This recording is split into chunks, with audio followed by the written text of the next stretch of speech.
ಎಲ್ಲರಿಗೂ ನಮಸ್ಕಾರ. ವಿದ್ಯಾರ್ಥಿಗಳೇ, ಕಳೆದ ತರಗತಿಯಲ್ಲಿ ಮಗು ಮತ್ತು ಹಣ್ಣುಗಳು ಅನ್ನುವಂತಹ ಪದ್ಯವನ್ನು ನೋಡ್ತಾ ಇದ್ವಿ. ಇಂದಿನ ತರಗತಿಯಲ್ಲಿ ಅದರ ಮುಂದುವರಿದ ಭಾಗವನ್ನು ನೋಡುವ ಮೊದಲು ಒಂದಷ್ಟು ವಿಚಾರಗಳನ್ನು ನೆನಪು ಮಾಡಿಕೊಳ್ಳೋದು ಉತ್ತಮ ಅಂತ ಅನಿಸುತ್ತೆ. ಮಗು ಮತ್ತು ಹಣ್ಣುಗಳು ಒಂದು ಸಾಮಾನ್ಯವಾದಂಥ ಶೀರ್ಷಿಕೆ, ನಮಗೆಲ್ರಿಗೂ ಗೊತ್ತಿದೆ ಮಗು ಅನ್ನುವಂಥದ್ದು. ಜೊತೆಗೆ ಹಣ್ಣುಗಳು, ವಿಭಿನ್ನ ಬಗೆಯ ಹಣ್ಣುಗಳನ್ನು ನಾವು ನೋಡಿದ್ದೇವೆ. ಈ ಸಾಮಾನ್ಯ ವಿಚಾರದ ಕುರಿತು ಕವಿ ಏನು ಹೇಳೋದಕ್ಕೆ ಹೊರಟಿದ್ದಾರೆ, ಮಗು ಮತ್ತು ಹಣ್ಣುಗಳಿಗೂ ಯಾವ ರೀತಿಯ ಹೋಲಿಕೆಯನ್ನು ಮಾಡ್ತಾ ಇದ್ದಾರೆ ಕವಿ, ಈ ಎಲ್ಲ ವಿಚಾರಗಳನ್ನು ಕಳೆದ ತರಗತಿಯಲ್ಲಿ ನೋಡ್ತಾ ಇದ್ವಿ. ಕಲಿಕೆ ಅನ್ನುವಂಥದ್ದು ನಿರಂತರವಾದ ಪ್ರಕ್ರಿಯೆ. ನೋಡಿ ಕಲಿಯುವಂಥದ್ದು, ಬೇರೆಯವರಿಂದ ಕೇಳಿ ಕಲಿಯುವಂಥದ್ದು, ಹೀಗೆ ನಮಗೆ ಗೊತ್ತಾಗದ ರೀತಿಯಲ್ಲಿ ನಾವು ಒಂದಷ್ಟು ವಿಚಾರಗಳನ್ನು ಕಲಿತಾ ಇರ್ತೀವಿ. ನಮಗೆಲ್ರಿಗೂ ಗೊತ್ತಿರುವಂತೆ ಪ್ರಕೃತಿಯಿಂದ ಒಂದಷ್ಟು ವಿಚಾರಗಳನ್ನು ನಾವು ಕಲಿಯುವಂಥದ್ದು ಇದ್ದೇ ಇರುತ್ತದೆ. ಹಾಗಾಗಿ ಇಲ್ಲಿ ಕವಿ ಹಣ್ಣುಗಳಿಗಿರುವ ಗುಣಗಳನ್ನು ನೋಡಿ ಮಗು ಒಂದಷ್ಟು ವಿಚಾರಗಳನ್ನು ಕಲಿತು ತನ್ನ ವ್ಯಕ್ತಿತ್ವವನ್ನು ವೃದ್ಧಿಸ್ಕೊಳ್ಬೇಕು ಅನ್ನೋದನ್ನು ಹೇಳ್ತಾ ಹೋಗ್ತಾರೆ. ಇಲ್ಲಿ ವಿಕಸನ ಅನ್ನುವ ಸಂದರ್ಭ, ವಿಕಾಸ ಅಂದರೆ ಮಗುವಿನ ದೈಹಿಕ ಮತ್ತು ಮಾನಸಿಕ ಬೆಳವಣಿಗೆ. ಬಹಳ ಮುಖ್ಯವಾಗಿ ವ್ಯಕ್ತಿತ್ವದ ಕುರಿತು ಕವಿ ಹೇಳ್ತಾ ಇರುವಂಥದ್ದು. ಮಗುವಿನ ವ್ಯಕ್ತಿತ್ವದ ಬೆಳವಣಿಗೆ ಹೇಗಾಗಬೇಕು ಅನ್ನೋದನ್ನು ಚಿತ್ರಿಸ್ತಾ ಹೋಗ್ತಾರೆ.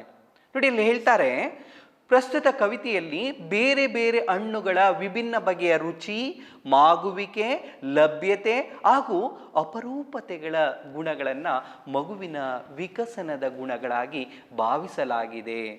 ಈಗ ಗೊತ್ತಾಗಿದೆ ಅಂತ ಅಂದ್ಕೊಳ್ತೇನೆ. ಮಗುವಿನ ವಿಕಸನದ ಗುಣಗಳಾಗಿ ವಿಭಿನ್ನ ಬಗೆಯ ಹಣ್ಣುಗಳ ರುಚಿ, ನಿಮ್ಗೆ ಗೊತ್ತಿದೆ, ಬೇರೆ ಬೇರೆ ಹಣ್ಣುಗಳು ಬೇರೆ ಬೇರೆ ರೀತಿಯಾದಂಥ ರುಚಿಯನ್ನು ಒಳಗೊಂಡಿರುವಂಥದ್ದು. ಮಾಗುವಿಕೆ ಅಂದರೆ ಪಕ್ವಗೊಳ್ಳುವಂಥದ್ದು, ಕಾಯಿ ಇದ್ದಂಥದ್ದು ಹಣ್ಣಾಗುವ ಕ್ರಿಯೆ ಇದೆಯಲ್ಲ ಅದು. ಲಭ್ಯತೆ, ಎಲ್ಲ ಹಣ್ಣುಗಳು ಎಲ್ಲ ಕಾಲದಲ್ಲೂ ಸಿಗೋದಿಲ್ಲ. ಜೊತೆಗೆ ಹಣ್ಣುಗಳ ವಿಶಿಷ್ಟ ಗುಣಗಳಿದೆಯಲ್ಲ, ಇದನ್ನು ಮಗುವಿನ ವಿಕಸನ, ನನಗಾಗಲೇ ಹೇಳಿದೆ, ವಿಕಾಸ ಅಂದರೆ ದೈಹಿಕ ಮತ್ತು ಮಾನಸಿಕ ಬೆಳವಣಿಗೆ, ಮಾನಸಿಕ ಬೆಳವಣಿಗೆಯ ಗುಣಗಳಾಗಿ ಭಾವಿಸಲಾಗಿದೆ ಅನ್ನೋದನ್ನು ನೋಡಿ. ಇಲ್ಲಿ ಹಣ್ಣಿನ ಅಂಗಡಿಯ ಮುಂದೆ ಕಣ್ಣರಳಿಸುವ ಮಗು. ಯಾವುದೋ ರಸ್ತೆಯಲ್ಲಿ ಹೋಗುವಾಗ ಅಥವಾ ಯಾವುದೋ ಒಂದು ಮಾರುಕಟ್ಟೆಗೆ ಹೋದಂಥ ಸಂದರ್ಭದಲ್ಲಿ ಅನೇಕ ಅಂಗಡಿಗಳಿರುತ್ತೆ. ಆದರೆ ಮಗುವಿನ ಕಣ್ಣು ಎಲ್ಲೋಗುತ್ತೆ ಅಂದರೆ ಹಣ್ಣಿನ ಅಂಗಡಿಯ ಮುಂದೆ. ಯಾಕೆ? ಸುಂದರವಾಗಿ ಆಕರ್ಷಕವಾಗಿ ಇರುವಂಥ ಅಂಗಡಿ. ಜೊತೆಗೆ ಮಗುವಿನ ಮನಸ್ಸು ಮುಗ್ಧತನದಿಂದ ಕೂಡಿರುತ್ತೆ, ಕುತೂಹಲಭರಿತವಾಗಿರುತ್ತೆ. ಹಾಗಾಗಿ ಅದು ಎಲ್ಲ ಅಂಗಡಿಗಳ ನಡುವೆ ಹಣ್ಣಿನ ಅಂಗಡಿಯ ಮುಂದೆ ಕಣ್ಣರಳಿಸುತ್ತೆ. ಇಲ್ಲಿ ಈ ತಿರುವಿನಲ್ಲಿ ಅಂದರೆ ಆ ಮಗುವಿನ ಬೆಳವಣಿಗೆಯ ತಿರುವಿದೆಯಲ್ಲ, ವಿಕಾಸದ ತಿರುವಿದೆಯಲ್ಲ, ಆ ತಿರುವಿನಲ್ಲಿ ಯಾವುದೋ ಕಪ್ಪು ಲಾರಿಯ ಹಾಗೆ, ತಟ್ಟನವತರಿಸಿದ ಕಪ್ಪು ಲಾರಿಯ ಹಾಗೆ ಆ ಮಗುವಿನ ವಿಕಸನದ ಅಥವಾ ಬೆಳವಣಿಗೆಗೆ ಯಾವುದೇ ಅಡೆತಡೆಗಳು ಬರದಿರಲಿ ಅನ್ನೋದನ್ನು ಕವಿ ಹೇಳ್ತಾರೆ. ಅಂದರೆ ಎಳವೆಯಲ್ಲೇ ಮಗುವಿನ ಅಂತ್ಯ ಆಗೋದು ಬೇಡ, ಅದು ದೈಹಿಕವಾಗಲಿ ಮಾನಸಿಕವಾಗಲಿ. ನೋಡಿ, ಇಲ್ಲಿ ಹೇಳ್ತಾರೆ, ಗಾಳಿ ಕೀಟಲೆ ಉಗುರೋ ತುಂಟರೆಸೆಯುವ ಕಲ್ಲೋ ಕಾಯಿಯಲ್ಲೇ ನಿನ್ನ ಕೆಡವದಿರಲಿ. ಅಂದರೆ ಕಾಯಿಯಾಗಿರುವ ಸಂದರ್ಭದಲ್ಲೇ ಮಗುವಿನ ಜೀವನ ಅಂತ್ಯಗೊಳ್ಳದಿರಲಿ. ಯಾಕೆ? ಒಂದು ಕಾಯಿ ಬೆಳೆದು ಹಣ್ಣಾಗಬೇಕಾಗುತ್ತೆ, ಹೌದಲ್ವಾ? ಅದು ನಿಜವಾದ ಪ್ರಕ್ರಿಯೆ. ಆದರೆ ಯಾರೋ ಕಿಡಿಗೇಡಿಗಳು ಮಾಡುವ ತೊಂದರೆಯಿಂದ ಅಥವಾ ಗಾಳಿಯಿಂದ, ರಭಸವಾದ ಗಾಳಿಯಿಂದ, ಯಾರೋ ತುಂಟರೆಸೆಯುವ ಕಲ್ಲಿನಿಂದ ಆ ಕಾಯಿ ಎಳವೆಯಲ್ಲೇ ಕೆಳಗೆ ಬಿದ್ದರೆ ಏನಾಗುತ್ತೆ? ಅದರ ಜೀವನ ಅಂತ್ಯ ಆಗತ್ತೆ. ಹಂಗೆ ಅದೇ ರೀತಿಯಲ್ಲಿ ಮಗುವಿನ ಬೆಳವಣಿಗೆ ಅಂತ ಇದೆಯಲ್ಲ, ಹಂತದಲ್ಲಿ ಕುಂಠಿತ ಆಗಬಾರ್ದು ಅನ್ನೋದನ್ನು ಕವಿ ಹೇಳ್ತಾ ಹೋಗ್ತಾರೆ. ಅದ್ರ ಜೊತೆಗೆ ಹೇಳ್ತಾರೆ, ಹಣ್ಣಿನಂತಾಗಬೇಕು ಮಗು ನೀನು. ಗುಜರಿ ಅಂಗಡಿ, ಗಿರವಿ ಅಂಗಡಿಗಳ ನಡುವೆ ಹಣ್ಣಿನ ಅಂಗಡಿ ಅಂತ ಆಗಬೇಕು ನೀನು. ಯಾಕೆ? ಹಣ್ಣಿನ ಅಂಗಡಿ ಉಪಕಾರಿಯಾದದ್ದು, ಗಿರವಿ ಅಂಗಡಿ ಅಸಹಾಯಕರ ಸ್ಥಿತಿಯನ್ನ ಬಂಡವಾಳ ಮಾಡಿಕೊಂಡು ತಾವು ಲಾಭ ಮಾಡುವಂತಹ ಅಂಗಡಿಯಾಗಿರುತ್ತೆ, ಹೌದಲ್ವಾ? ಹಾಗಾಗಿ ಜೊತೆಗೆ ಗುಜರಿ ಅಂಗಡಿ ಉಪಯುಕ್ತವಿಲ್ಲದ ಅಥವಾ ಉಪಯುಕ್ತವಲ್ಲದ ವಸ್ತುಗಳನ್ನು ಮಾರುವಂತಹ ಜಾಗ ಅಥವಾ ತುಂಬಿರುವಂತಹ ಜಾಗ. ಹಾಗಾಗಿ ಇಂತಹ ಒಂದು ಸಮಾಜದಲ್ಲಿ ಸ್ವಾರ್ಥಪರವಾದ, ದೌರ್ಜನ್ಯಪರವಾದ, ಉಪಯುಕ್ತವಲ್ಲದ ಜನಗಳು ಇರುವ ನಡುವೆ ನೀನು ಹಣ್ಣಿನ ಅಂಗಡಿಯಂತೆ ಒಳ್ಳೆಯ ಗುಣಗಳನ್ನು ಕಲಿಬೇಕು, ಉಪಕಾರಿಯಾಗಿ ಬೆಳಿಬೇಕು, ಮೌಲ್ಯಯುತ ಗುಣಗಳನ್ನು ಬೆಳೆಸ್ಕೊಳ್ಬೇಕು ಅನ್ನುವ ನಿಟ್ಟಿನಲ್ಲಿ ಕವಿ ಹೇಳ್ತಾರೆ. ಇದೆಲ್ಲವನ್ನ ಎಲ್ಲಿ ಕಲಿಬೇಕು ನಾವು? ಹಣ್ಣಿನ ಅಂಗಡಿಯ ಮುಂದೆ ಕಣ್ಣರಳಿಸುವ ಮಗು ಹಣ್ಣಿನ ಗುಣಗಳನ್ನು ತನ್ನದಾಗಿಸ್ಕೊಳ್ಬೇಕು ಅನ್ನುವ ರೀತಿಯಲ್ಲಿ ಹೇಳ್ತಾ ಹೋಗ್ತಾರೆ. ನೋಡಿ, ಹಣ್ಣಾಗಬೇಕು ಮಗು.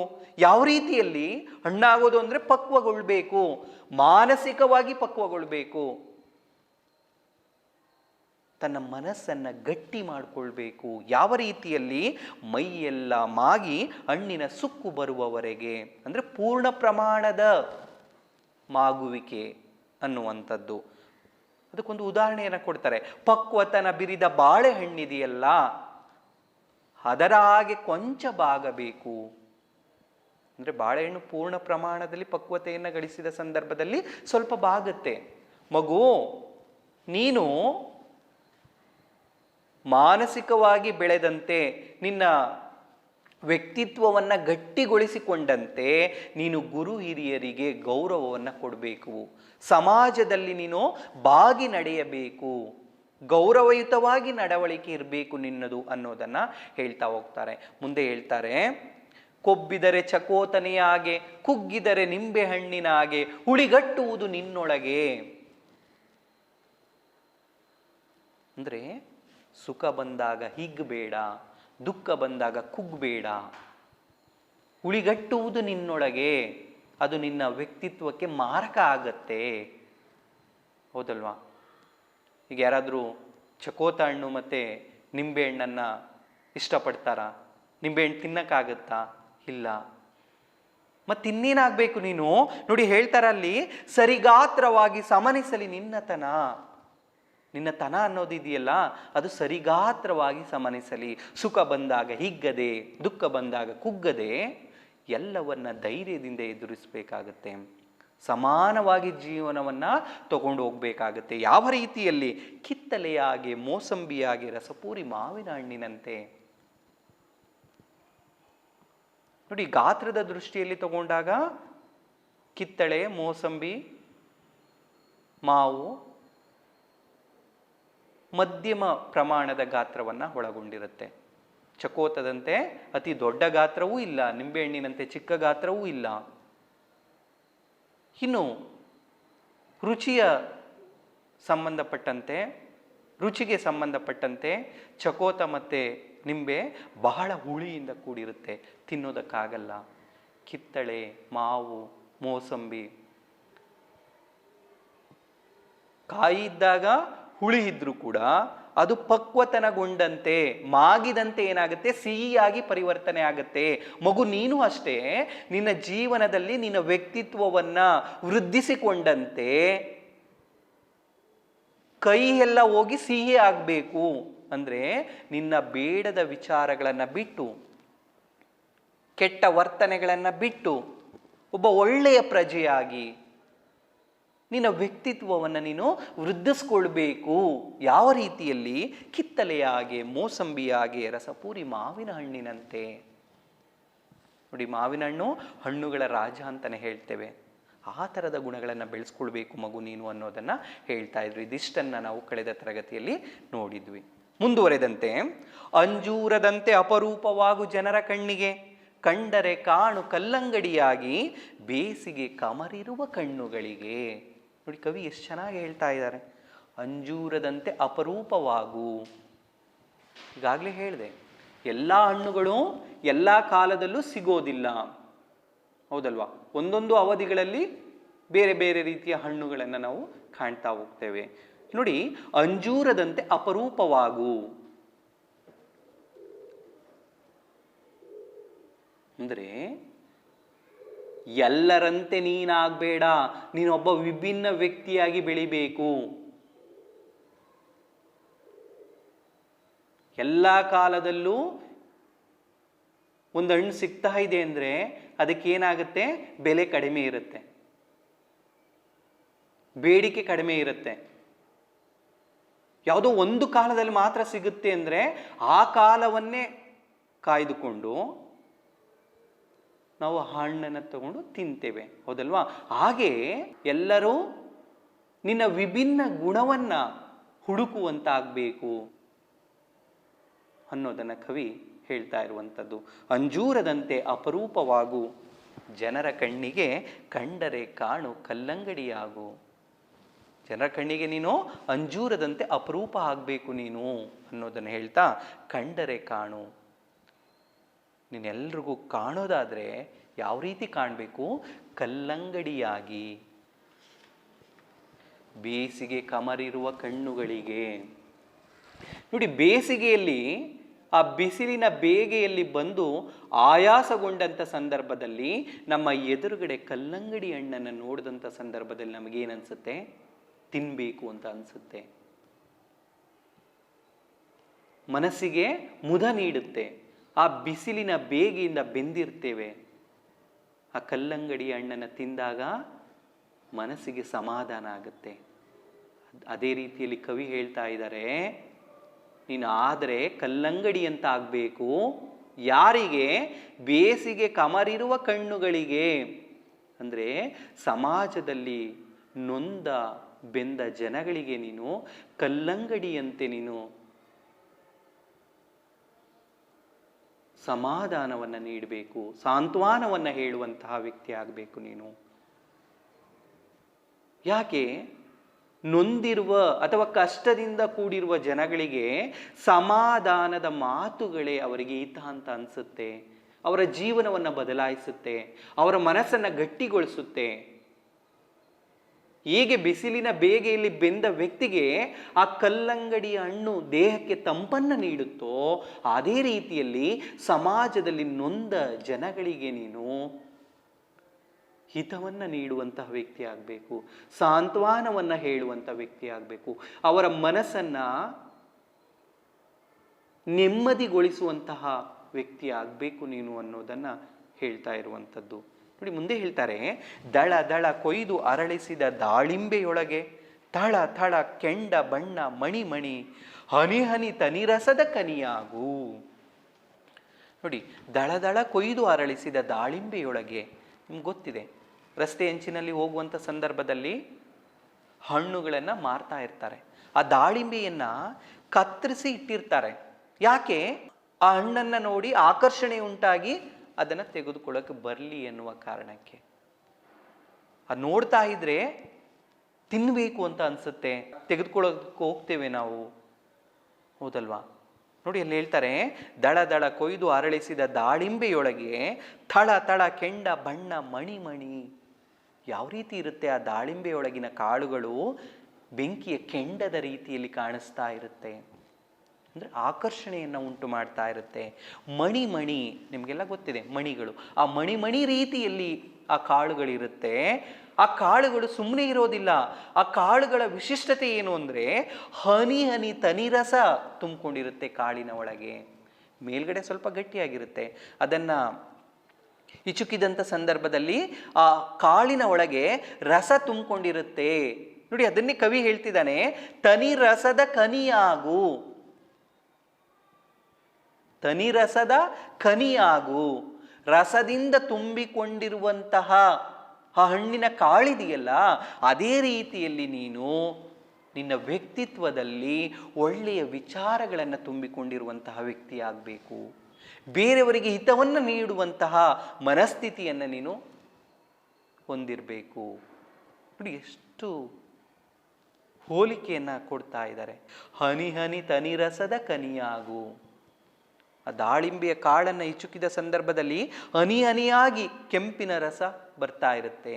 ಆ ರೀತಿಯಲ್ಲಿ ನೀನು ಸಮಾಜಕ್ಕೆ ಒಬ್ಬ ಒಳ್ಳೆಯ ವ್ಯಕ್ತಿಯಾಗಿ ನೊಂದಿರುವ ಜನಗಳಿಗೆ ಮನಸ್ಸಿಗೆ ನೆಮ್ಮದಿಯನ್ನು ನೀಡುವಂತಹ ವಿಚಾರಗಳನ್ನು ಬೆಳೆಸ್ಕೊಂಡು ನೀನು ಸಮಾಜದಲ್ಲಿ ಬದುಕಬೇಕಾಗತ್ತೆ. ಆ ಒಳ್ಳೆಯ ವಿಚಾರಗಳನ್ನು ಸಮಾಜಕ್ಕೆ ದಾರಿ ಎರಿಬೇಕಾಗತ್ತೆ. ಇಂತಹ ಗುಣಗಳನ್ನು ನೀನು ಬೆಳೆಸ್ಕೊಳ್ಬೇಕು ಮಗು ಅನ್ನೋದನ್ನು ಹೇಳುವಂಥದ್ದು. ನೋಡಿ ಮುಂದೆ ಹೇಳ್ತಾರೆ, ಹಬ್ಬಿಕೋ ದ್ರಾಕ್ಷಿ ಬಳ್ಳಿಯ ಹಾಗೆ ಆಯುಷ್ಯ ಚಪ್ಪರದ ಉದ್ದಗಲ. ನಿಮ್ಗೆ ಗೊತ್ತಿದೆ, ಬಳ್ಳಿಗಳನ್ನು ಬೆಳೆಸುವ ಸಂದರ್ಭದಲ್ಲಿ ಏನು ಮಾಡ್ತಾರೆ, ಚಪ್ಪರವನ್ನು ಹಾಕಿರ್ತಾರೆ. ಏನಕ್ಕೆ? ಆ ಬಳ್ಳಿ ಹಬ್ಕೊಂಡು ಹೋಗ್ಬೇಕಾಗತ್ತೆ. ಹಾಗಾಗಿ ಚಪ್ಪರವನ್ನು ಹಾಕಿರ್ತಾರೆ. ಆ ಬಳ್ಳಿ ಚಪ್ಪರದ ಸುತ್ತ ಹಬ್ಬಿಕೊಂಡಿರುತ್ತೆ. ಆಗ ಹಣ್ಣನ್ನು ಬಿಡುತ್ತೆ, ಕಾಯಿಯನ್ನು ಬಿಡುತ್ತೆ. ನೋಡಿಲ್ಲಿ, ಹಬ್ಬಿಕೋ ದ್ರಾಕ್ಷಿ ಬಳ್ಳಿಯ ಹಾಗೆ, ನೀನು ದ್ರಾಕ್ಷಿಯ ಬಳ್ಳಿಯ ಹಾಗೆ ನಿನ್ನ ಜೀವನ ನಿರಂತರವಾಗಿರಬೇಕು. ನಿನ್ನ ಆಯುಷ್ಯ ಅನ್ನುವಂಥದ್ದು ದೀರ್ಘಕಾಲದವರೆಗೆ ಇರಬೇಕು. ದೀರ್ಘಕಾಲದವರೆಗೆ ಆಯುಷ್ಯ ಇರಬೇಕು ಅಂದರೆ ನಾನು ಒಳ್ಳೆಯ ಗುಣಗಳನ್ನು ಬೆಳೆಸ್ಕೊಂಡಿರಬೇಕು, ಒಳ್ಳೆಯ ಮನಸ್ಥಿತಿಯನ್ನು ಬೆಳೆಸ್ಕೊಂಡಿರಬೇಕು, ಒಳ್ಳೆಯ ಆಹಾರಗಳನ್ನು ತಿನ್ನಬೇಕು, ಹೌದಲ್ವಾ? ಈ ರೀತಿಯಲ್ಲಿ ನಿನ್ನ ಜೀವನ ಮುಂದುವರಿಯಲಿ. ನೋಡಿ, ಹಬ್ಬಿಕೋ ದ್ರಾಕ್ಷಿ ಬಳ್ಳಿಯ ಹಾಗೆ ಆಯುಷ್ಯ, ನಿನ್ನ ಆಯುಷ್ಯ ಅನ್ನುವಂಥದ್ದು ದೀರ್ಘಕಾಲದವರೆಗೆ ಇರಲಿ. ಅದು ಹೇಳ್ತಾರೆ ನೋಡಿ, ಚಪ್ಪರದ ಉದ್ದಗಲ. ಚಪ್ರ ಎಷ್ಟಿದೆಯೋ ಅದರ ಉದ್ದಗಲಕ್ಕೂ, ಅಂದರೆ ಇನ್ನೊಂದು ಅರ್ಥದಲ್ಲಿ ಕವಿ ಏನು ಹೇಳೋದಕ್ಕೆ ಹೊರಟಿದ್ದಾರೆ ಅಂದರೆ, ನೀನು ಏಕಾಂಗಿಯಾಗಿ ಬದುಕಬೇಡ. ಯಾವುದೋ ಒಂದು ಸೀಮಿತ ಪ್ರದೇಶಕ್ಕೆ ಮಾತ್ರ ನೀನಾಗಿ ಬದುಕಬೇಡ. ಒಂದು ಸಂಕುಚಿತ ಭಾವನೆಯಲ್ಲಿ ಬದುಕಬೇಡ. ನಿನ್ನ ಮನಸ್ಥಿತಿ ಹೇಗಿರಬೇಕು ಅಂದರೆ, ಒಂದು ಬಳ್ಳಿ ಹೇಗೆ ಚಪ್ಪರದ ಉದ್ದಗಲ ಬೆಳೆಯುತ್ತೋ ಅದೇ ರೀತಿಯಲ್ಲಿ ನಿನ್ನ ಮನಸ್ಥಿತಿಯು ಕೂಡ ಸಂಕುಚಿತವಾಗದೆ ವಿಶಾಲ ದೃಷ್ಟಿಯಿಂದ ಇರಬೇಕು ಅನ್ನೋದನ್ನು ಹೇಳ್ತಾರೆ. ನಾನು ನನ್ನದು ಅನ್ನದೇ ನಾವು ನಮ್ಮದು ನಮ್ಮವರು ಅನ್ನುವ ಭಾವನೆ ನಿನಗಿರಲಿ. ಯಾವ ರೀತಿಯಲ್ಲಿ? ದ್ರಾಕ್ಷಿ ಬಳ್ಳಿಯ ರೀತಿಯಲ್ಲಿ. ಅದೇಗೆ ಚಪ್ಪರದ ಉದ್ದಗಲ ಹಬ್ಕೊಂಡು ಹೋಗುತ್ತೋ ಆ ರೀತಿಯ ವ್ಯಕ್ತಿತ್ವವನ್ನು ಬೆಳೆಸ್ಕೊ ನೀನು.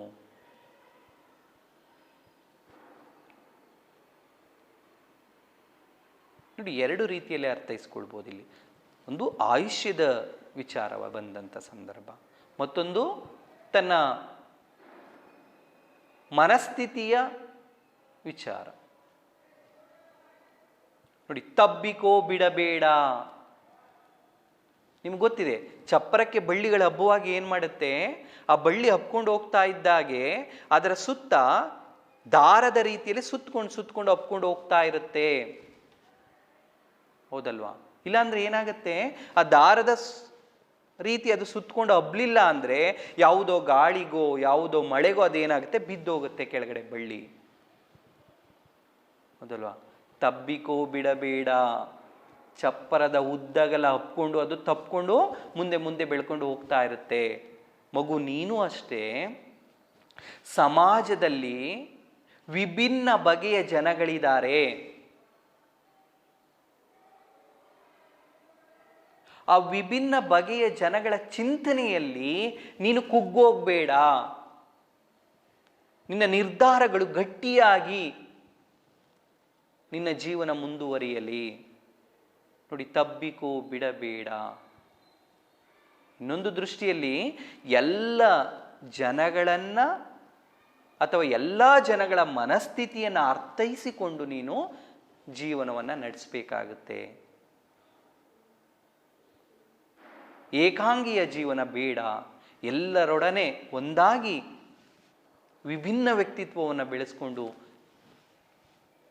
ಜೀವನವನ್ನು ನಡೆಸು ನೀನು ಅನ್ನೋದನ್ನು ಕವಿ ಹೇಳ್ತಿದ್ದಾರೆ. ನೋಡಿ, ಹಬ್ಬಿಕೋ ದ್ರಾಕ್ಷಿ ಬಳ್ಳಿಯ ಹಾಗೆ ಆಯುಷ್ಯ ಚಪ್ಪರದ ಉದ್ದಗಲ, ತಬ್ಬಿಕೋ ಬಿಡಬೇಡ. ಹಣ್ಣು ತೊಡಿಸಲು ನಿನಗೆ ತಾನೇ ಮಣ್ಣಾಗುತ್ತಾ ಬರಲು ತೋಟಗಾತಿ. ನೋಡಿ, ಹಣ್ಣು ತೋಡಿಸಲು ನಿನಗೆ ತಾನೇ ಮಣ್ಣಾಗುತ್ತಾ ಬರಲು ತೋಟಗಾತಿ. ಒಂದು ಗಿಡ ಬೆಳೆದು ಮೊಗ್ಗಾಗಿ ಹೂ ಬಿಟ್ಟು ಕಾಯಾಗಿ ಹಣ್ಣಾಗಬೇಕು ಅಂದರೆ ಎಷ್ಟು ಕ್ರಿಯೆಗಳು ನಡೆಯುತ್ತೆ, ಅಲ್ಲಿ ಎಷ್ಟು ಕಾಲವನ್ನು ತಗೊಳ್ಳುತ್ತೆ. ಅದರ ಹಿಂದಿನ ಶ್ರಮ ಪಟ್ಟವರಿದ್ದಾರಲ್ಲ ಅವರು ಬಹಳ ಮುಖ್ಯ. ಒಂದು ಗಿಡವನ್ನು ಬೆಳೆಸಬೇಕು ಅಂದರೆ ಅದರ ಹಿಂದೆ ಯಾರೋ ಒಬ್ಬ ವ್ಯಕ್ತಿ ಇರ್ತಾನೆ. ಆ ವ್ಯಕ್ತಿಯ ಶ್ರಮ ಇದೆಯಲ್ಲ ಅದು ಬಹಳ ಮುಖ್ಯ. ಅದನ್ನ ನೀನು ಯಾವತ್ತೂ ಮರಿಬಾರ್ದು. ನೋಡಿ, ಇಲ್ಲಿ ಹಣ್ಣು ತೋಡಿಸಲು ನಿನಗೆ ತಾನೇ ಮಣ್ಣಾಗುತ್ತಾ, ಆ ಗಿಡವನ್ನು ಬೆಳೆಸೋದಕ್ಕೆ, ಆ ಗಿಡಕ್ಕೆ ನೀರು ಹಾಕೋದಕ್ಕೆ, ಆ ಸಮಯದಲ್ಲಿ ಆ ಗಿಡವನ್ನು ಬೆಳೆಸುತ್ತಿರುವ ತಾಯಿ ಇದ್ದಾಳಲ್ಲ ಅವಳು ತನ್ನ ಜೀವನವನ್ನು ಮಣ್ಣು ಮಾಡ್ಕೊಳ್ತಾ ಇರ್ತಾಳೆ. ತನ್ನ ಕಷ್ಟವನ್ನು ಪಟ್ಟು ಆ ಗಿಡವನ್ನು ಬೆಳೆಸ್ತಾ ಇರ್ತಾಳೆ. ಮಗು, ನಿನ್ನನ್ನೂ ಅಷ್ಟೇ, ನಿನ್ನನ್ನು ಬೆಳೆಸೋದಕ್ಕೆ ತಾಯಿ ಬಹಳ ಕಷ್ಟಪಡ್ತಾ ಇರ್ತಾಳೆ. ತನ್ನ ಜೀವನವನ್ನು ಮಣ್ಣು ಮಾಡ್ಕೊಳ್ತಾ ಇರ್ತಾಳೆ. ನನಗಿಲ್ಲ ಅಂದರೂ ಪರವಾಗಿಲ್ಲ, ನನ್ನ ಮಕ್ಕಳು ಚೆನ್ನಾಗಿರಲಿ ಅನ್ನುವ ಭಾವನೆ ತಾಯಿಗಿರುತ್ತೆ. ಆ ಎಲ್ಲ ವಿಚಾರಗಳನ್ನು ನಿನ್ನ ಮನಸ್ಸಿನಲ್ಲಿ ಯೋಚಿಸಿ ನೀನು ನಿನ್ನ ಜೀವನವನ್ನು ನಡೆಸಬೇಕು. ಅಂದರೆ ತಂದೆ ತಾಯಿಗಳಿಗೆ ಗೌರವವನ್ನು ಕೊಟ್ಟು ಬದುಕನ್ನು ಮಾಡಬೇಕು ಅನ್ನೋದನ್ನು ಹೇಳ್ತಾ ಇದ್ದಾರೆ. ಅವರ ಶ್ರಮವನ್ನು ಯಾವತ್ತೂ ಮರಿಬಾರ್ದು. ಅವರ ಶ್ರಮಕ್ಕೆ ಒಳ್ಳೆಯ ಪ್ರತಿಫಲವನ್ನು ಕೊಡುವಂತಹ ವ್ಯಕ್ತಿಯಾಗು ಮಗು ನೀನು ಅನ್ನುವಂಥದ್ದು ಇಲ್ಲಿರುವಂಥದ್ದು. ನೋಡಿ, ಹಣ್ಣು ತೋಡಿಸಲು ನಿನಗೆ ತಾನೇ ಮಣ್ಣಾಗುತ್ತಾ ಬರಲು ತೋಟಗಾತಿ. ಆ ತೋಟಗಾರಿಕೆಯನ್ನು ಮಾಡುತ್ತಿರುವ, ಆ ತೋಟವನ್ನು ನೋಡಿಕೊಳ್ಳುತ್ತಿರುವ ತಾಯಿ ಇದ್ದಾಳಲ್ಲ ಅವಳು ತನ್ನ ಜೀವನವನ್ನು ಮಣ್ಣು ಮಾಡಿಕೊಂಡು ನಿನ್ನನ್ನು ಬೆಳೆಸ್ತಾ ಇದ್ದಾಳೆ. ಹಾಗಾಗಿ ಆ ತಾಯಿಗೆ ಯಾವತ್ತು ನೀನು ದ್ರೋಹ ಮಾಡಬೇಡ. ಆ ತಾಯಿಯ ಮನಸ್ಸನ್ನು ಯಾವತ್ತು ನೋಯಿಸಬೇಡ. ನೀನು ಆ ಶ್ರಮಕ್ಕೆ ತಕ್ಕಂಥ ಪ್ರತಿಫಲವನ್ನು ಕೊಡುವಂತಹ ವ್ಯಕ್ತಿಯಾಗು ನೀನು ಅನ್ನುವಂಥದ್ದು. ಮುಂದೆ ನೋಡಿ, ಬೆಲೆಯ ರಾಕೇಟು ಯಾನ ಹೊರಡದಿರು ಸೇಬು ಹಣ್ಣಿನ ಜೊತೆಗೆ ಎಲ್ಲರಿಗೂ ದಕ್ಕುವ ಎಲಚಿಯಾಗು. ನೋಡಿ, ಸೇಬು ಹಣ್ಣು, ಎಲಚಿ ಹಣ್ಣು. ಎಲಚಿ ಹಣ್ಣು ಅಂದರೆ ನಿಮ್ಗೆ ಗೊತ್ತಿದೆ, ಬೋರೆ ಹಣ್ಣು, ಬುಗುರಿ ಹಣ್ಣು ಅಂತಲೂ ಕರೀತಾರೆ. ಸೇಬು ಹಣ್ಣು ಸಾಮಾನ್ಯವಾಗಿ ದುಬಾರಿಯಾಗಿರುತ್ತೆ ಬೆಲೆ. ಬಡವರಿಗೆ ಕೈಗೆಟುಕದ ಬೆಲೆ ಅಂತ ಹೇಳ್ಬೋದು. ಎಲಚಿ ಹಣ್ಣು ಬಹಳ ಕಡಿಮೆಯ ದರವನ್ನು ಹೊಂದಿರುತ್ತೆ. ಒಂದು 5-10 ರೂಪಾಯಿ ಕೊಟ್ಟರು ಕೂಡ ಎಲಚಿ ಹಣ್ಣು ಸಿಗುತ್ತೆ. ಸೇಬಿನಷ್ಟೇ ಪೌಷ್ಟಿಕ ಗುಣಗಳನ್ನು ಹೊಂದಿರುವಂಥ ಹಣ್ಣು ಎಲಚಿ ಹಣ್ಣು. ಹಾಗಾಗಿ ಬೆಲೆಯ ರಾಕೇಟು ಯಾನ ಹೊರಡದಿರು ಸೇಬು ಹಣ್ಣಿನ ಜೊತೆಗೆ. ಸೇಬು ಹಣ್ಣಿನ ರೀತಿಯಲ್ಲಿ ಆಗಬೇಡ ಮಗು ನೀನು. ಅದು ಬೆಲೆ ಹೇಗಿರುತ್ತೆ, ರಾಕೆಟಿನ ರೀತಿಯಲ್ಲಿ. ವಿಜ್ಞಾನಿಗಳು ರಾಕೆಟನ್ನು ಬಿಟ್ಟರೆ ಅದು ಮೇಲ್ಮೇಲೆ ಹೇಗೆ ಹೋಗ್ತಿರುತ್ತೋ ಹಾಗೆ ಅದರ ಬೆಲೆ ಕೂಡ ಮೇಲ್ಮೇಲೆ ಹೋಗ್ತಿರುತ್ತೆ. ಇದು ಬಡವರಿಗೆ ತೆಗೆದುಕೊಂಡು ತಿನ್ನೋದಕ್ಕೆ ಸಾಧ್ಯ ಆಗೋದಿಲ್ಲ. ಆ ರೀತಿಯ ವ್ಯಕ್ತಿ ಆಗಬೇಡ ಮಗು ನೀನು. ಎಲ್ಲರಿಗೂ ದಕ್ಕುವಂಥ ಎಲಚಿ ಆಗು. ಎಲ್ಲರೂ ತಿನ್ನಬಹುದಾದಂತಹ ಎಲಚಿ ಹಣ್ಣಿನ ರೀತಿಯಲ್ಲಿ ಆಗಬೇಕು ನೀನು. ಅಂದರೆ ಸಮಾಜದಲ್ಲಿ ಎಲ್ಲ ರೀತಿಯ ವ್ಯಕ್ತಿಗಳು ಇದ್ದಾರೆ. ಶ್ರೀಮಂತರು ಇದ್ದಾರೆ, ಬಡವರು ಇದ್ದಾರೆ. ಈ ಥರದ ಭೇದ ಭಾವವನ್ನು ಮಾಡಬೇಡ ನೀನು. ಎಲ್ಲರೂ ಒಂದೇ ಅನ್ನುವಂತಹ ಗುಣವನ್ನು ಬೆಳೆಸ್ಕೊಳ್ಬೇಕು ನೀನು.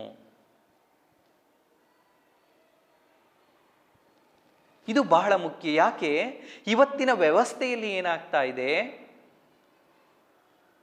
ಶ್ರೀಮಂತಿಕೆ ಬಡತನ ಅನ್ನುವಂಥದ್ದು ಬಹಳ ಭೇದ ಭಾವಗಳನ್ನು ನಾವು ಕಾಣ್ತಾ ಹೋಗ್ತೇವೆ. ಅದು ಎಲ್ಲ ವಿಚಾರದಲ್ಲೂ ಇರಬಹುದು. ಹಾಗಾಗಿ ಮಗು, ನೀನು ಈ ರೀತಿಯ ಗುಣಗಳನ್ನು ಯಾವತ್ತೂ ಬೆಳೆಸ್ಕೊಳ್ಬೇಡ.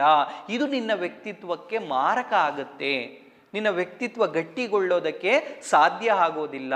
ಹಾಗಾಗಿ ನೀನು ಎಲ್ಲರನ್ನೂ ಒಂದೇ ಭಾವನೆಯಲ್ಲಿ, ಒಂದೇ ರೀತಿಯಲ್ಲಿ ಕಾಣಬೇಕು ಮಗು ನೀನು ಅನ್ನೋದನ್ನು ಹೇಳ್ತಾ ಇರುವಂಥದ್ದು. ನೋಡಿ, ಎಷ್ಟು ಜನ ಕವಿ ಹೇಳ್ತಾರೆ, ಬೆಲೆಯ ರಾಕೇಟು ಯಾನ ಹೊರಡೆದಿರು ಸೇಬು ಹಣ್ಣಿನ ಜೊತೆಗೆ ಎಲ್ಲರಿಗೂ ದಕ್ಕೋದು ಅಂದರೆ ಸಿಗೋದು.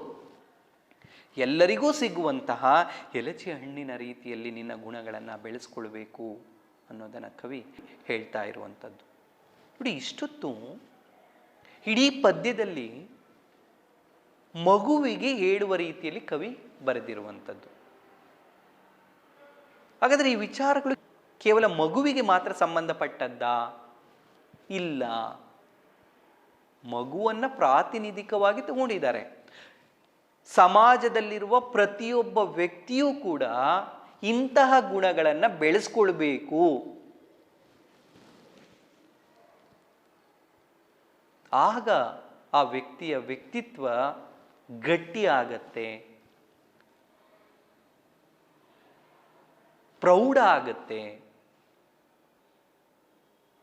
ಅವರ ಯೋಚನಾ ಲಹರಿಗಳು ಬದಲಾಗುತ್ತೆ, ಅವರ ಮನಸ್ಥಿತಿ ಇನ್ನಷ್ಟು ಉತ್ತಮಗೊಳ್ಳುತ್ತೆ. ಆಗ ಸಮಾಜ ಆರೋಗ್ಯಕರವಾಗಿರುತ್ತೆ, ಎಲ್ಲ ಕೆಟ್ಟ ವರ್ತನೆಗಳು ಮರೆಯಾಗುತ್ತೆ. ಹಾಗಾಗಿ ಪ್ರಕೃತಿಯಿಂದ ನಾವು ಕಲಿಯಬೇಕಾದಂಥ ವಿಚಾರಗಳು ಸಾಕಷ್ಟು ಇದೆ. ಇಲ್ಲಿ ಕವಿ ಹಣ್ಣುಗಳನ್ನು ಒಂದು ಉದಾಹರಣೆಯಾಗಿ ನಮ್ಮ ಮುಂದೆ ಇಟ್ಟಿರುವಂಥದ್ದು. ನಿಮಗೆ ಆಶ್ಚರ್ಯ ಅಂತ ಅನಿಸ್ಬೋದು. ನಾವು ಪ್ರತಿನಿತ್ಯ ಹಣ್ಣಿನ ಅಂಗಡಿಗಳನ್ನು ನೋಡ್ತಾ ಇದ್ವಿ, ಆದರೆ ಯಾವತ್ತೂ ನಮ್ಗೆ ಈ ಥರ ಅನಿಸ್ಲಿಲ್ಲ. ನಮಗೇನು ಅನ್ನಿಸ್ತಾ ಇತ್ತು, ಹಣ್ಣನ್ನು ತಿನ್ನಬೇಕು, ತೆಗೆದುಕೊಳ್ಳೋದು, ತಿನ್ನೋದು, ಆರೋಗ್ಯಕ್ಕೆ ಒಳ್ಳೆಯದು, ಇದಿಷ್ಟೇ ನಮ್ಮ ದೃಷ್ಟಿಯಲ್ಲಿದ್ದದ್ದು. ಈ ಕವಿತೆಯನ್ನು ನೋಡಿದ ಸಂದರ್ಭದಲ್ಲಿ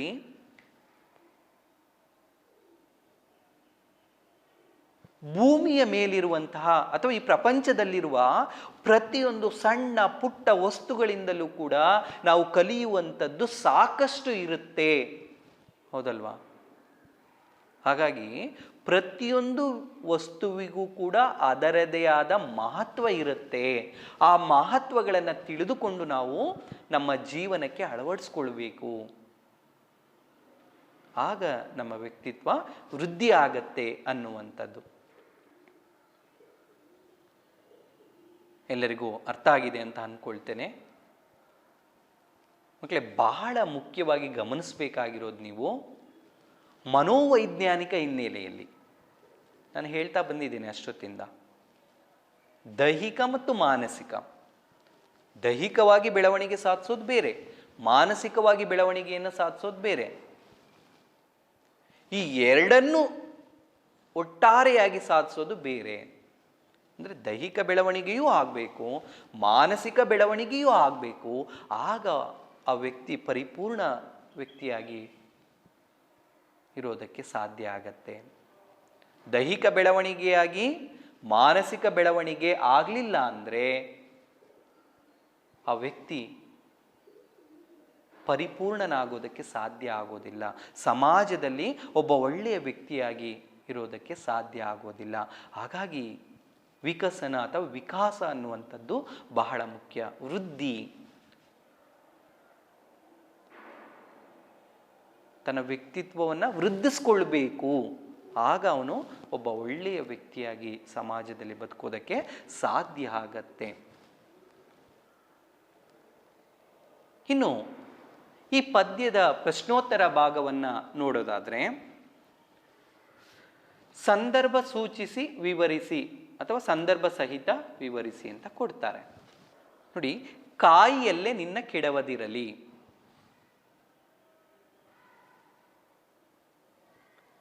ಈಗಾಗಲೇ ಸಾಕಷ್ಟು ಬಾರಿ ತಿಳಿಸ್ಕೊಟ್ಟಿದ್ದೇವೆ. ಸಂದರ್ಭವನ್ನು ಬರೆಯುವಾಗ 3 ಪ್ಯಾರಾದಲ್ಲಿ ಉತ್ತರವನ್ನು ಬರಿಬೇಕು. ಒಂದು ಆಯ್ಕೆ ಇರುತ್ತೆ. ನೋಡಿ, ಕಾಯಿಯಲ್ಲೇ ನಿನ್ನ ಕೆಡವದಿರಲಿ. ಆಯ್ಕೆಯಲ್ಲಿ ಏನು ಮಾಡ್ತೀವಿ ನಾವು? ಯಾವ ಪದ್ಯ ಬರೆದಿರುವ ಕವಿ ಯಾರು ಅನ್ನೋದನ್ನು ಹೇಳ್ತೇವೆ. ಎಚ್.ಎಸ್. ಶಿವಪ್ರಕಾಶ್ ರವರು ಬರೆದಿರುವಂತಹ ಮಗು ಮತ್ತು ಹಣ್ಣುಗಳು ಅನ್ನುವಂಥ ಪದ್ಯದಿಂದ ಆಯ್ಕೆ ಮಾಡಿಕೊಳ್ಳಲಾಗಿದೆ. ಮುಂದೆ ಸಂದರ್ಭ ಬರೆಯುತ್ತೇವೆ. ಕಾಯಿಯಲ್ಲೇ ನಿನ್ನ ಕೆಡವದಿರಲಿ. ಏನು ಹೇಳೋದಕ್ಕೆ ಹೊರಟಿದ್ದಾರೆ ಕವಿ ಇಲ್ಲಿ? ಮಗು, ಎಳೆತನದಲ್ಲೇ ನಿನ್ನ ಅಂತ್ಯವಾಗೋದು ಬೇಡ. ಅಂದರೆ ಜೀವನದ ಆ ತಿರುವು ಇದೆಯಲ್ಲ, ಆ ಜೀವನದ ಮುಂದುವರೆದ ಭಾಗ ಇದೆಯಲ್ಲ, ಆ ಸಂದರ್ಭದಲ್ಲಿ ಬೇರೆ ರೀತಿಯ ಅಡೆತಡೆಗಳು ಬರೋದು ಬೇಡ. ಅಡೆತಡೆಗಳು ಬಂದರೆ ಏನಾಗುತ್ತೆ, ಜೀವನ ಮುಂದುವರಿಯೋದಿಲ್ಲ, ಅಥವಾ ಜೀವನ ಮುಂದುವರೆದ್ರೂ ಕೂಡ ಸರಿಯಾದ ರೀತಿಯಲ್ಲಿ ವ್ಯಕ್ತಿತ್ವ ನಿರ್ಮಾಣ ಆಗೋದಿಲ್ಲ.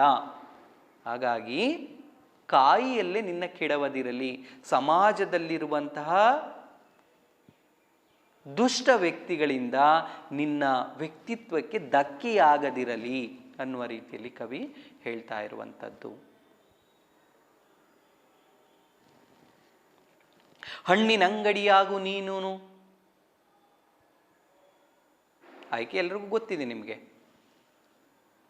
ನಾನಿಲ್ಲಿ ಒಂದಷ್ಟು ವಿಚಾರಗಳನ್ನು ಹೇಳ್ತಾ ಹೋಗ್ತೀನಿ, ನೀವು ಅದನ್ನು ವಾಕ್ಯದ ರೀತಿಯಲ್ಲಿ ಮಾಡಿ ಬರೀಬೇಕಾಗತ್ತೆ. ಹಣ್ಣಿನ ಅಂಗಡಿಯಾಗು ನೀನು ಮಗು. ಊರ ಮಾರುಕಟ್ಟೆಯ ನಡುವೆ, ಗುಜರಿ ಅಂಗಡಿ, ಗಿರವಿ ಅಂಗಡಿಗಳ ನಡುವೆ ನೀನು ಹಣ್ಣಿನ ಅಂಗಡಿ ಅಂತ ಆಗಬೇಕು. ಉಪಕಾರಿಯಾದ ವ್ಯಕ್ತಿ ಆಗಬೇಕು ನೀನು. ಸ್ವಾರ್ಥಪರವಾದ ಜನಗಳಿರುವ ನಡುವೆ, ದುಷ್ಟ ಜನಗಳಿರುವ ನಡುವೆ, ದೌರ್ಜನ್ಯ ಪರವಾದ ಜನಗಳಿರುವ ನಡುವೆ ನೀನೊಬ್ಬ ಒಳ್ಳೆಯ ವ್ಯಕ್ತಿಯಾಗಿ ಇರಬೇಕು ಅನ್ನೋದನ್ನು ಹೇಳ್ತಾ ಇರುವಂಥದ್ದು. ಸರಿಗಾತ್ರವಾಗಿ ಸಮನಿಸಲಿ ನಿನ್ನತನ. ಸುಖ ಬಂದಾಗ ಹಿಗ್ಗದೆ, ದುಃಖ ಬಂದಾಗ ಕುಗ್ಗದೆ, ಜೀವನವನ್ನು ಸಮಾನವಾದ ರೀತಿಯಲ್ಲಿ ತೆಗೆದುಕೊಂಡು ಹೋಗಬೇಕು ಮಗು ನೀನು ಅನ್ನೋದನ್ನು ಹೇಳ್ತಾರೆ. ಒಂದಷ್ಟು ಹಣ್ಣುಗಳನ್ನು ಹೋಲಿಕೆಯಾಗಿ ಅಲ್ಲಿ ಹೇಳ್ತಾ ಇರುವಂಥದ್ದು. ಅಂಜೂರದಂತೆ ಅಪರೂಪವಾಗು. ಅಂದರೆ ಅಂಜೂರದಂತೆ ಅಪರೂಪವಾದ ವ್ಯಕ್ತಿತ್ವವನ್ನು ಬೆಳೆಸ್ಕೊಳ್ಬೇಕು ನೀನು. ಎಲ್ಲರಿಗೂ ಎಲ್ಲ ಕಾಲದಲ್ಲೂ ಸಿಗುವಂಥ ವ್ಯಕ್ತಿ ಆಗಬಾರ್ದು.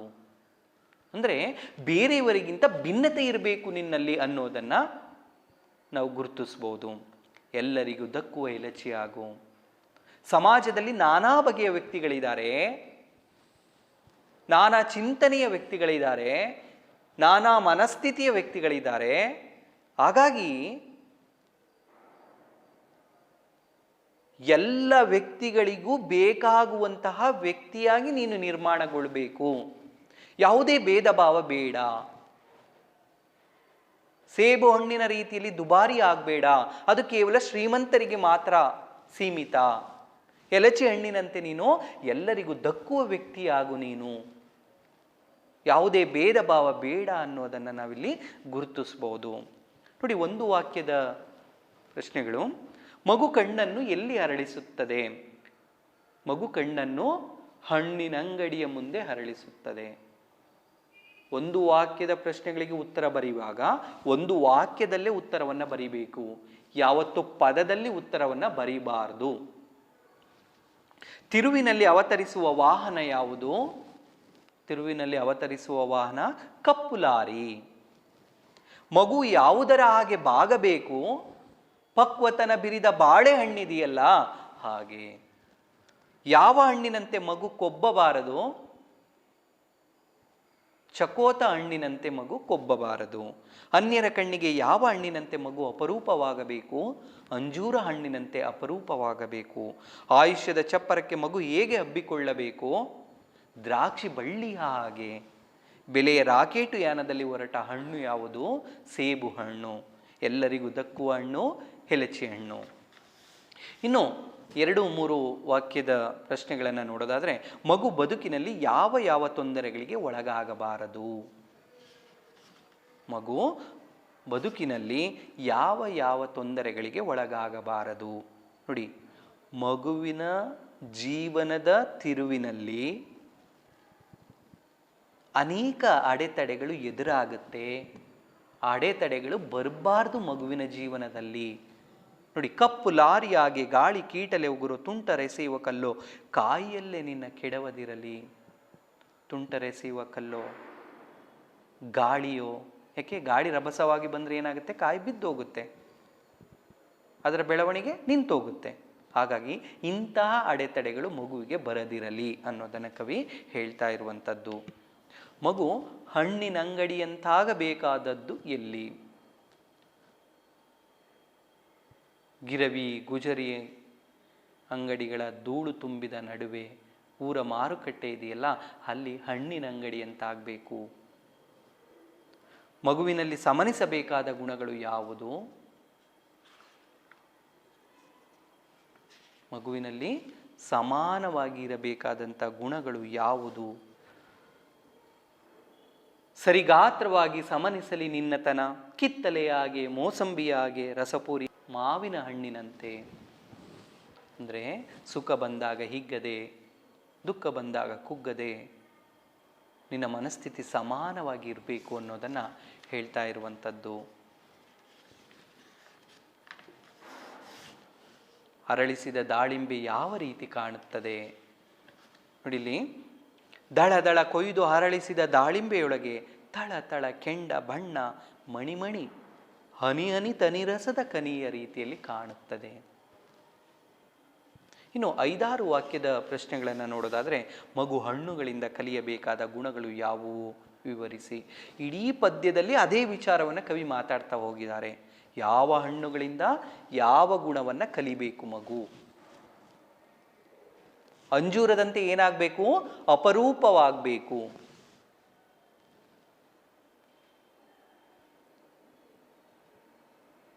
ಎಲಚಿಯಂತೆ ಎಲ್ಲರಿಗೂ ದಕ್ಕುವ ವ್ಯಕ್ತಿ ಆಗಬೇಕು. ಹೀಗೆ ಇಡೀ ಪದ್ಯದ ವಿಚಾರವನ್ನು ಇಲ್ಲಿ ಉತ್ತರವಾಗಿ ಬರೀಬೇಕಾಗತ್ತೆ. ಮಗುವಿನ ವ್ಯಕ್ತಿತ್ವಕ್ಕೂ ಹಾಗೂ ಹಣ್ಣುಗಳಿಗೂ ಕವಿ ಹೇಗೆ ಸಂಬಂಧಗಳನ್ನು ಕಲ್ಪಿಸಿದ್ದಾರೆ ವಿವರಿಸಿ. ಇಡೀ ಪದ್ಯದ ಭಾವಾರ್ಥವನ್ನು ಅರ್ಥೈಸಿಕೊಂಡು ಒಂದು 5-6 ವಾಕ್ಯದಲ್ಲಿ ಉತ್ತರವನ್ನು ಬರೀಬೇಕಾಗತ್ತೆ. ಒಂದು ಕಡೆ ಮಗು, ಇನ್ನೊಂದು ಕಡೆ ಹಣ್ಣುಗಳ ಗುಣಗಳು. ಹೀಗೆ ಹೋಲಿಕೆ ಮಾಡ್ತಾ ಇದ್ದಾರೆ ಕವಿ. ಮಗುವಿನ ವ್ಯಕ್ತಿತ್ವದ ಬೆಳವಣಿಗೆಗೂ ಹಣ್ಣುಗಳ ಗುಣಗಳಿಗೂ ಹೀಗೆ ಹೋಲಿಕೆಯನ್ನು ಮಾಡ್ತಾ ಇದ್ದಾರೆ, ಸಂಬಂಧವನ್ನು ಕಲ್ಪಿಸ್ತಾ ಇದ್ದಾರೆ ಕವಿ ಅನ್ನೋದನ್ನು ಒಂದು 5-6 ವಾಕ್ಯದಲ್ಲಿ ಉತ್ತರವಾಗಿ ಬರಿಬೇಕಾಗತ್ತೆ. ಎಲ್ರಿಗೂ ಅರ್ಥ ಆಗಿದೆ ಅಂತ ಅಂದ್ಕೊಳ್ತೇನೆ. ಧನ್ಯವಾದಗಳು.